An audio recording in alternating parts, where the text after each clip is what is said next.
Fala aí, eu sou o Thiago do Responde Aí. Vamos bater um papo sobre raio atômico e raio iônico? Então, a gente começa então com uma perguntinha que é: o que é o raio atômico? Para responder essa pergunta, a gente tem que pensar no átomo como uma esfera. Aqui, ó, como um círculo.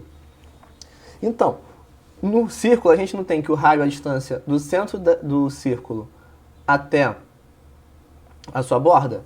Então, mesma coisa para um átomo. A gente tem que dentro dele, no núcleo, vai estar no centro, e o raio atômico vai ser a distância do núcleo até o último elétron dele.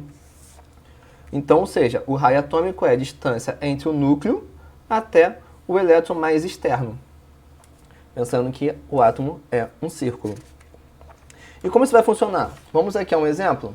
Nós temos aqui dois átomos, que é o lítio e o sódio. Então, a gente tem que fazer a distribuição eletrônica deles. Aqui já fiz para vocês. O lítio, ele tem 3 elétrons, então a distribuição vai ser 1s2, 2s1, ou seja, ele tem 2 camadas. E o sódio vai ser 1s2, 2s2, 2p6, 3s1, ou seja, ele tem 3 camadas. Vamos desenhar esses átomos, então? Aqui, então, eu desenhei o átomo de lítio e aqui o do sódio. O do lítio tem 2 camadas, o do sódio tem 3. Então, a gente pode observar que a distância do núcleo até a segunda camada é menor do que a distância do núcleo até a terceira camada. Então, o lítio tem um raio menor do que o sódio. Quanto maior o número de camadas, maior o raio atômico. Então, a gente tem o quê? Que o lítio vai ter um raio menor do que o do sódio. E se empatar o número de camadas, como é que a gente faz? A gente tem um exemplo aqui para isso, que é o cloro com o sódio. Fazendo distribuição eletrônica, nós temos o quê? Que o cloro tem 3 camadas e o sódio vai ter 3 também. Porém, eles vão ter o quê? Quantidade de elétrons diferentes, assim como quantidade de prótons diferentes. Vamos fazer esse átomo, então? Aqui tem o cloro, que tem 17 prótons no núcleo, e o sódio tem 11 prótons no núcleo. Então, essa carga do núcleo positiva vai atrair os elétrons para ele. Então, quanto maior a carga nuclear, maior a quantidade de prótons, mais atraído esse elétron vai estar do núcleo, ou seja, esse raio vai diminuir um pouquinho. Vai vir um pouquinho aqui para frente por causa dessa atração. Quando ele tem essa atração, ele diminui. Então, o cloro vai ter um raio menor do que o do sódio. Quanto empatar o número de camadas, quem tiver maior número atômico vai ter menor raio por causa da carga nuclear. E se a gente está falando de carga nuclear, eu vou introduzir um novo conceito para vocês, que é a carga nuclear efetiva, que eu vou chamar de ZEF.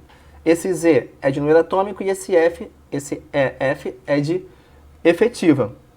Como isso vai funcionar?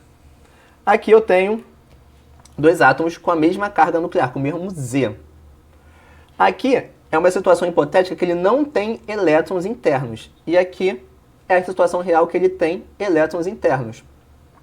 Os elétrons, eles se repelem entre si e eles vão blindar esse elétron aqui externo, aqui o verdinho, da atração do núcleo. Ou seja, os elétrons internos vão blindar esse elétron mais externo, aqui a gente não tem blindagem.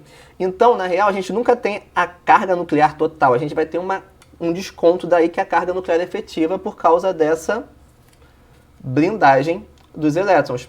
E a gente pode calcular essa carga nuclear efetiva pelo o método de Slater, que ele vai me dizer o quê? Que a carga nuclear efetiva, o ZEF, vai ser a carga nuclear menos o S, que é um fator tabelado, que é o fator de blindagem. Tranquilo? Seguindo, então, para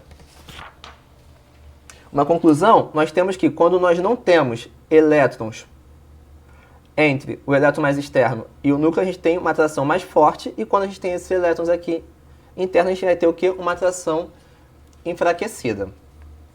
Seguindo agora, então, para Os raios iônicos, como é que ele vai funcionar? Primeiro a gente tem que pensar nos íons, né? A gente vai ter os cátions, o átomo neutro e os ânions. A gente pode comparar esses íons. Vamos fazer aqui um exemplo? Eu tenho o N+, o N neutro e o N-. O nitrogênio, na sua forma neutra, ele vai ter 5 elétrons na camada de valência. Aqui eu trouxe o átomo, tem 1, 2, 3, 4, aqui o quinto elétron dele. Então aqui nós temos o átomo do N neutro. Quando ele perde um elétron, esses elétrons aqui que eles estão se repelindo entre si, eles vão poder se aproximar mais do núcleo. Quando eles se aproximam do núcleo, o elétron fica menor. Então aqui eu virei o cátion. Esses elétrons aqui vão se aproximar mais do núcleo, porque eles estão sendo atraídos pelo núcleo. Quando eles se aproximam, esse raio diminui. Então, o cátion sempre vai ter um raio menor do que o átomo neutro. Agora, vamos voltar aqui com esse elétron. O átomo ficou neutro de novo. E vamos colocar mais um elétron para formar o ânion, que tem carga negativa. Quando eu coloco mais um elétron, esses elétrons aqui vão começar a se repelir. Para repelir, eles vão começar o quê? A se afastar do núcleo para aumentar esse raio. Então, quando eu tenho um ânion, esse raio ele vai aumentar. Então, o ânion vai ter um raio maior do que o átomo neutro. Então, a ordem sempre é: o maior raio é do ânion, depois do átomo neutro e depois do cátion.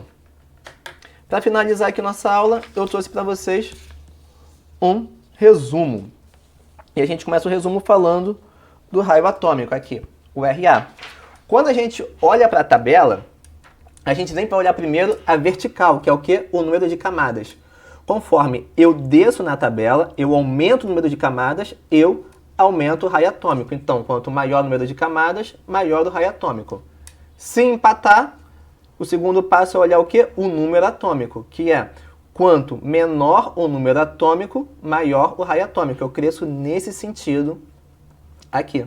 Então, por exemplo, se eu tenho um átomo aqui em cima com um átomo aqui embaixo, quem tem maior atômico? Esse aqui embaixo, porque ele tem maior número de camadas. Porém, se eu comparo esse aqui de cima com esse aqui que está na mesma linha, quem vai ter maior raio atômico? Esse aqui, porque ele tem menor número atômico.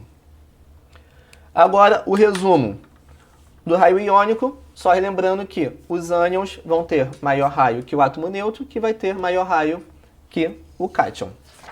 Então, esse vídeo te ajudou? Responde aí.